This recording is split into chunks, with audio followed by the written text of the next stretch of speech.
Got a question for you. But living in New York, and you got so many actors living in this town, how often do you have people coming up to you, aspiring actors, who start spontaneous auditions wanting to win a role in one of your movies?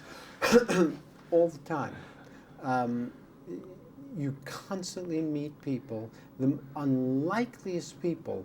It can be the cop on the beat, it can be the shoe salesman, and they're actors.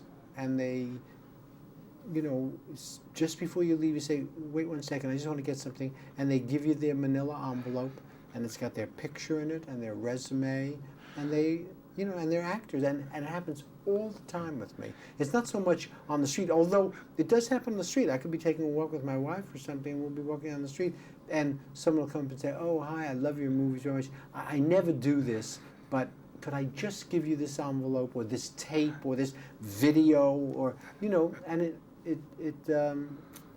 it's a very frequent event in my life. Does it ever make you smile, especially when someone goes into the full-blown, gotta dance, gotta sing? Well, no, I've never had that much auditioning.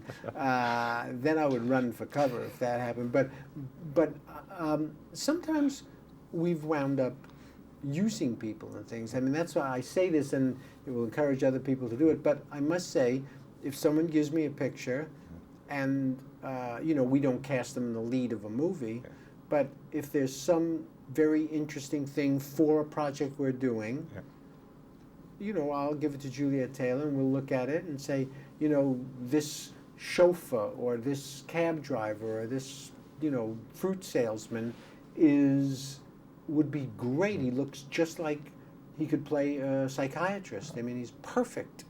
And we'll call the person and cast them. Now again, we don't do this with big roles, but we do it with very small roles, and have not, we've done it fairly often. Well, a question about this movie, the water stunt with the water bursting through the wall, got a big laugh. I'm just curious, what was the mood on the set prior to that scene going on, and was there a little bit of fear on your part when that thing burst through? Anxiety. Because, that was a complicated thing. We had to build a set, the basement. Then we had to build a room next to it so you could get the hose focused. Then we had to build a huge water tank that could heat the water before it went into the hose. It had to hold hundreds of gallons of water and heat it. So this was not ice cold water coming in. So it was warm because we'd had to be in it for a while.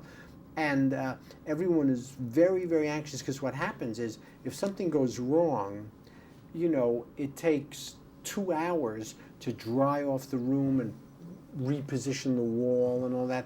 You could be there shooting a scene like that, for 3 days before you get it. Now, we were lucky. Nothing went wrong. But there was a lot of anxiety before it happened. And we had a number of cameras, because if something went wrong with a camera, we wanted to have it. We didn't want to have to do it and then change camera positions to another. We wanted it fast and uncomplicated.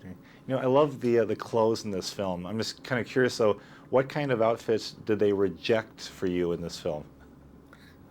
Anything was rejected. Anything that qualified on the human scale of clothing, they threw my way.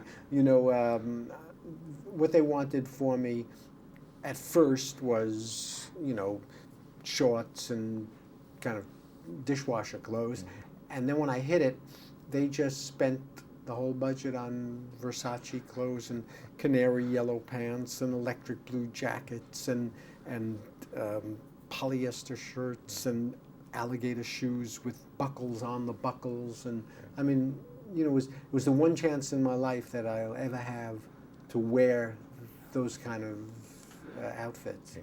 And a quick last question. I first became familiar with your work listening to the Stand-Up records. When you went into the world of stand-up, were you pretty confident that you would be successful at it, or were you fearful that it might? No, I was fearful.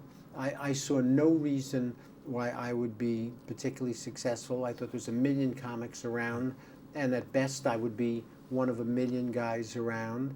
And it was a big transition for me to go from a writer which is a particularly reclusive profession, to facing hundreds of people every night. I found it very painful, and I was only able to do it with huge amount of support from my manager at the time, Jack Rollins, and his partner Charles Jaffe. The two of them were very supportive and came down every night and sat and watched me and said, you know, don't worry, they may not be laughing, but what you're doing is right, and trust us.